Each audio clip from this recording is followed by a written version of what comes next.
Hello everyone, आज हम लोग एक्सरसाइज 12.1 का क्वेश्चन नंबर 3 सॉल्व करेंगे। ये क्वेश्चन काफ़ी बेसिक है लेकिन छोटा सा इसमें कंसेप्ट समझने की जरूरत है। चलिए समझते हैं। अगर कोई भी टू डायमेंशनल फिगर की बात करें तो सारे टू डायमेंशनल फिगर का एरिया निकालने के लिए फॉर्मूला हमारे पास नहीं होता है। ठीक है, जैसे एग्जांपल समझे कि अगर मेरे पास कुछ ऐसा फिगर है, ठीक है, ऐसा फिगर है, क्या इसका हम ये क्वाड्रिलेटरल है ना, क्या इस क्वाड्रिलेटरल का एरिया हम निकाल सकते हैं? यानी कि एरिया निकालने का फॉर्मूला है हमारे पास जिससे डायरेक्टली निकल जाए। तो ऐसा कोई फॉर्मूला हमारे पास नहीं है। ठीक है, अब जैसे अगर हम सर्कल की बात करें तो सर्कल का है मेरे पास, स्क्वायर की बात करें, रेक्टेंगल की बात करें, ट्राइंगल की बात करें तो सबके लिए स्पेसिफिक फॉर्मूला होता है। लेकिन अगर कोई इस सब के अलावा कोई अलग टाइप का फिगर है, टू डायमेंशनल फिगर है, तो सबका फॉर्मूला हमारे पास नहीं होता है। तो अब ऐसे फिगर के लिए हम एरिया कैसे निकालते हैं? हम क्या करते हैं, जो पहले से नोन फिगर होता है उसमें कन्वर्ट करते हैं, उसके बाद हम उसका एरिया निकालते हैं। जैसे कि इसको हम क्या कर देंगे, इसको ट्राइंगल में कन्वर्ट कर देंगे। ठीक है, यानी कि एक लाइन ऐसे खींचेंगे तो क्वाड्रिलेटरल क्या हो गया, दो ट्राइंगल में बट गया। तो अब हम क्या करेंगे, इस ट्राइंगल और इस ट्राइंगल के एरिया निकालेंगे और दोनों का जोड़ देंगे और इसका क्वाड्रिलेटरल का एरिया हमको मिल गया। ठीक है, लेकिन क्या इस क्वाड्रिलेटरल के एरिया को निकालने के लिए हम कहीं क्वाड्रिलेटरल का फॉर्मूला यूज किए, एरिया का फॉर्मूला यूज किए? नहीं, ट्राइंगल से ही हम निकाल लिए।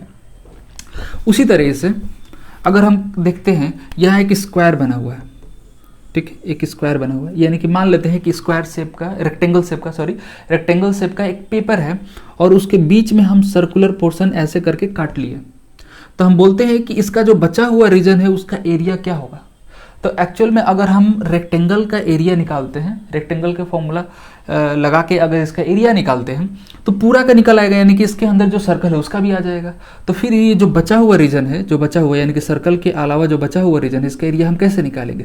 तो पहले हम निकालते हैं रेक्टेंगल का एरिया, उसमें से सर्कल के एरिया को माइनस करते हैं, तब ये मिल जाता है।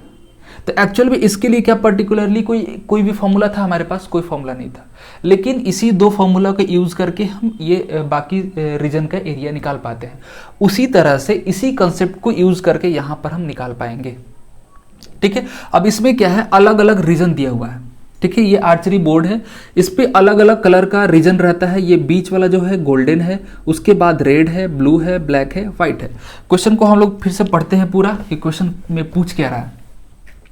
इन द गिवन फिगर, बुक में एक्चुअल में यहाँ फिगर का नंबर दिया है लेकिन यहाँ हम फिगर बना है इसलिए बस लिख दिए। In the given figure an archery target marked with 5 scoring regions, यानी कि अलग अलग कलर में 5 कलर वाला स्कोरिंग रीजन है। From the centre towards edge, यानी कि सेंटर से ये कलर स्टार्ट हो रहा है, तो यानी कि सेंटर में जो सबसे सेंटर वाला होगा वो कौन सा होगा? गोल्ड होगा। गोल्ड से जब हम बाहर की तरफ आएंगे तो रेड हुआ, उसके बाद ब्लू हुआ, उसके बाद ब्लैक और लास्ट में हो जाएगा व्हाइट। ठीक है, the diameter of the region representing gold score is 21 centimetre. ध्यान देना है, ये डायमीटर है, यानी कि गोल्ड रीजन का जो डायमीटर है कितना है? 21 सेंटीमीटर है। तो उसका रेडियस कितना हो जाएगा? 21 का आधा यानी कि 10.5। ठीक है, 21 centimetre and each of the other band is 10.5 centimetre wide. ठीक है, समझते हैं कि हम इसको यहाँ एक और फिगर बनाते हैं जैसे, यानी कि इसका डायमीटर कितना है? 21 सेंटीमीटर, तो रेडियस कितना हो जाएगा? 10.5 हो जाएगा। अब उसके बाद बोल रहा है, इसके बाद जितना जो अलग अलग बैंड है सबका विड्थ कितना है? 10.5 सेंटीमीटर है। ठीक है, यानी कि यहां से, यानी कि गोल्ड वाले का अगर हम रेडियस को अगर 10.5 मानते हैं तो अगर हमको रेड तक पहुंचना है तो 10.5 प्लस 10.5 करना है, यानी कि 21 सेंटीमीटर रेडियस हो जाएगा रेड वाले का। हमारी बात, जैसे जैसे हम बाहर वाले सर्कल में जाएंगे वैसे वैसे इस विड्थ के बराबर हमको ऐड करते चले जाना है ताकि हमको आगे वाले सर्कल का रेडियस मिलता जाए। ठीक है ना, तब उसके बाद एरिया हमको निकालने में आसानी होगा। ये कंसेप्ट तो समझ में आ रहा है, रेडियस वाला ना। ठीक है, जो 21 दिया है ये डायमीटर है, एक्चुअली में इसका भी रेडियस कितना ही हो जाएगा? 10 हो जाएगा, 10.5 हो जाएगा। ठीक है ना, 10.5 सेंटीमीटर। आगे हम ऐड करते चले जाएंगे, बाहर वाले सर्कल का हमको रेडियस मिलता चला जाएगा। ठीक है, तो सबसे पहले तो हमें गोल्ड निकालना है और गोल्ड के लिए हमको किसी को माइनस करने की जरूरत नहीं है। ठीक है, तो एरिया ऑफ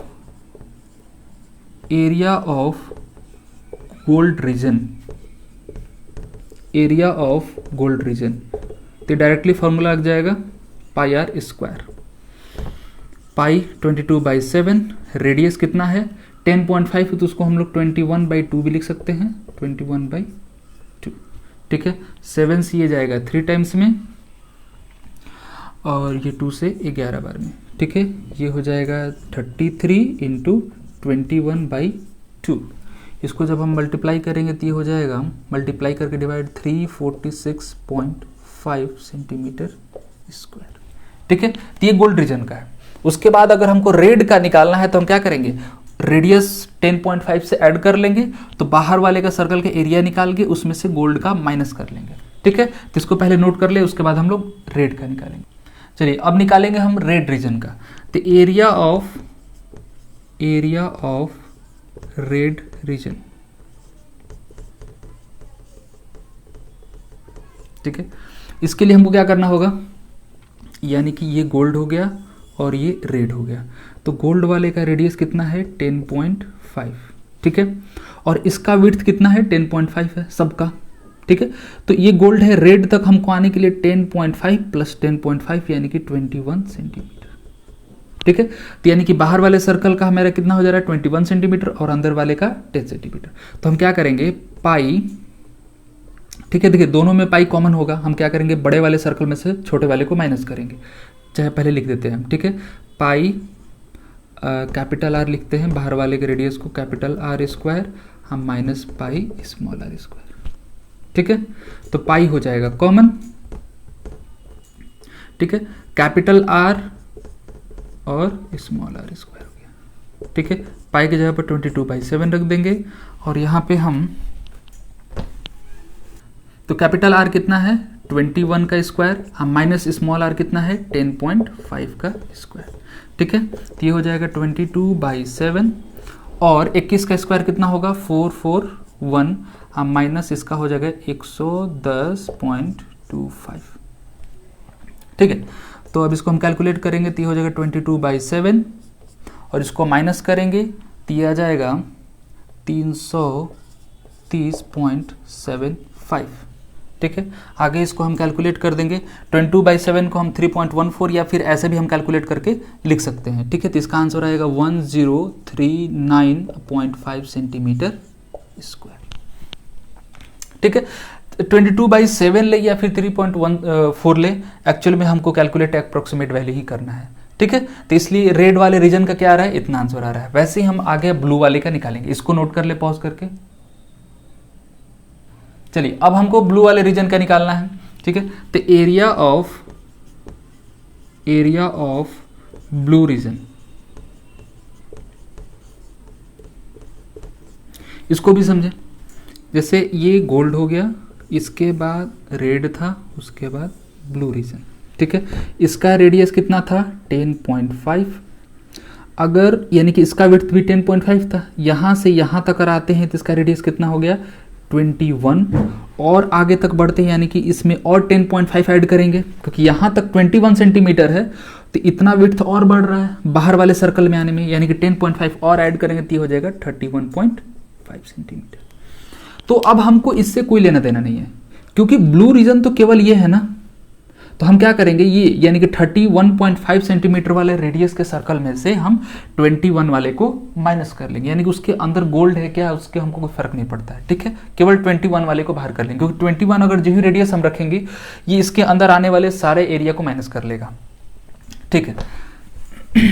तो यहां पर मेरा फॉर्मूला क्या लगेगा, पाई अंदर हम करते हैं 31.5 स्क्वायर हम माइनस 21 का स्क्वायर, ठीक है। यहाँ वैल्यू रखेंगे 22/7 और 31.5 का स्क्वायर करेंगे तो आ जाएगा 992.25 माइनस 441, ठीक है। इसके आगे हम कैलकुलेट करें 22/7, इसको इसमें से हम माइनस करेंगे तो क्या आ जाएगा 155, यानी कि ये हो जाएगा 551.25, ठीक है। अब उसके बाद हमको करना है इसको कैलकुलेट, तो इसको कैलकुलेट करने के लिए इसको हम 3.14 में कन्वर्ट कर ले, ये ऐसे, इसको जब हम कैलकुलेट करेंगे तो आएगा 1732.5 सेंटीमीटर स्क्वायर, ठीक है। तो ये भी काफ़ी इजी था। हम जानबूझ कर सिंपल रखना चाहते हैं, एक्चुअल में अलग अलग तरह से भी कैलकुलेट करते हैं। हम पहले इसका एरिया निकालते हैं, तब फिर इसका एरिया निकाल के माइनस करेंगे। अब वैसे क्या होता है कि पाई को हमको 2 बार कैलकुलेट करना पड़ता है। अब इसमें क्या हो रहा है कि पाई को केवल हमको 1 बार ही कैलकुलेट हो रहा है और सारा का सारा स्टेप क्लियर बन रहा है। ठीक है, तो इसको भी नोट कर लीजिए। उसके बाद हम लोग ब्लू के बाद ब्लैक को करेंगे। चलिए अब हम लोग ब्लैक वाले रीजन को निकालते हैं। तो ब्लैक वाले के लिए क्या करना होगा, पहले लिखते हैं एरिया ऑफ ब्लैक रीजन। वैसे ही उसके आगे स्टेप हम लोग करेंगे। देखिए उसके लिए क्या करना होगा, 10.5 10.5 10.5 10.5 ऐड करेंगे 4 बार, तब जाके आएगा। तो 10.5 को अगर हम 4 बार ऐड करते हैं तो ये हो जाएगा 42। ठीक है, 42 सेंटीमीटर हो जाएगा। समझे बात को। जैसे ये हो गया गोल्ड, उसके बाद आ रहा है रेड, उसके बाद आ रहा है ब्लू, उसके बाद आ रहा है ब्लैक। ठीक है, तो इसका कितना हो जाएगा 10.5 सेंटीमीटर। यहाँ आते हैं तो 21 सेंटीमीटर। ठीक है, 21 10.5 और यहाँ आते हैं हम तो कितना हो जा रहा था 31.5 और सबसे बाहर वाले में हम आते हैं तो यहाँ हो जाता है 42 सेंटीमीटर। ठीक है, तो 42 वाले रेडियस का सर्कल में से हम क्या करेंगे 31.5 वाले को माइनस कर लेंगे, तो ये जो बैंड है इसका हमको एरिया मिल जाएगा। क्लियर हो रहा होगा ये। चलिए तो हम क्या करेंगे, यहाँ हो जाएगा पाई कॉमन। ठीक है, ये हो जाएगा 42 स्क्वायर माइनस 31.5 का स्क्वायर। ठीक है, 22/7 और 42 का स्क्वायर हो जाएगा 1764 माइनस 992.25। ठीक है, ये हो गया। अब उसको हम कैलकुलेट इंटू यहाँ हो जाएगा 771.75। ठीक है, जब दोनों को हम मल्टीप्लाई करेंगे तो इसको कैलकुलेट करेंगे तो ये हो जाएगा 24.5 सेंटीमीटर स्क्वायर। ठीक है, कैलकुलेशन थोड़ा सा लंबा है इसलिए हम पहले से कैलकुलेटेड रह रहा है, ये किए हुए हैं हम। ठीक है, तो इसलिए आप खुद से इसको कैलकुलेट करिएगा और कैलकुलेट सावधानी से करना है क्योंकि सारे आंसर पॉइंट्स में आ रहा है। थोड़ा बहुत भी डेसिमल इधर उधर हो गया तो इसका आंसर गलत हो जाएगा। ठीक है, तो ब्लैक वाले का हो गया। लास्ट में बचा है व्हाइट, इसको पॉज करके नोट करिए, उसके बाद हम लोग व्हाइट करते हैं।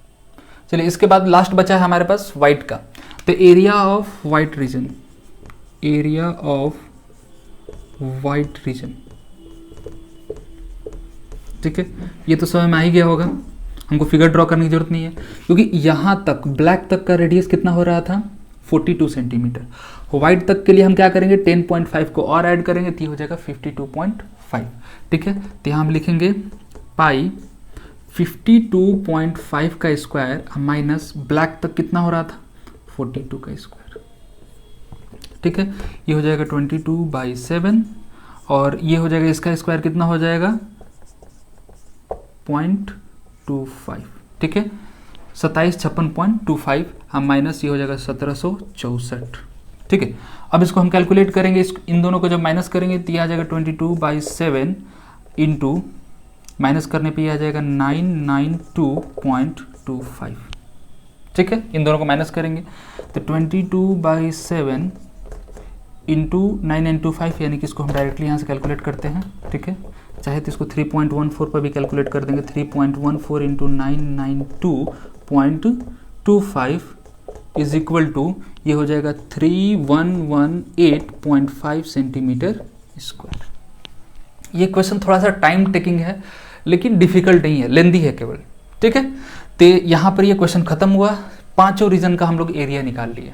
ठीक है, और एक बात और ध्यान रखना है कि भले ही विड्थ सबका सेम इक्वली बढ़ रहा है लेकिन जो सबसे बाहर वाला बैंड है उसका एरिया ज़्यादा हो रहा है। ठीक है, यानी कि व्हाइट वाले का जितना आया उससे कम होगा ब्लैक वाले का, उससे कम होगा ब्लू का, उससे कम होगा रेड का, भले ही सबका चौड़ाई सेम है। क्यों? क्योंकि अब ये जो सर्कल है ना वो बड़ा होने लगा और बड़ा होने की वजह से विड्थ तो सेम है लेकिन ये बड़ा विड्थ हो रहा है, यानी कि जब इसको हम ओपन करेंगे तो बड़ा सा एक रेक्टेंगल तैयार होगा। ठीक है, इसकी वजह से इसका जो बाहर वाले का एरिया है ज़्यादा हो रहा है और जैसे जैसे अंदर जाएंगे वैसे वैसे एरिया कम होता चला जाएगा। ठीक है, तो यहाँ पर ये क्वेश्चन खत्म होता है। तो बस इस वीडियो में इतना ही रखते हैं, मिलते हैं नेक्स्ट वीडियो में नए क्वेश्चन के साथ। Thank you.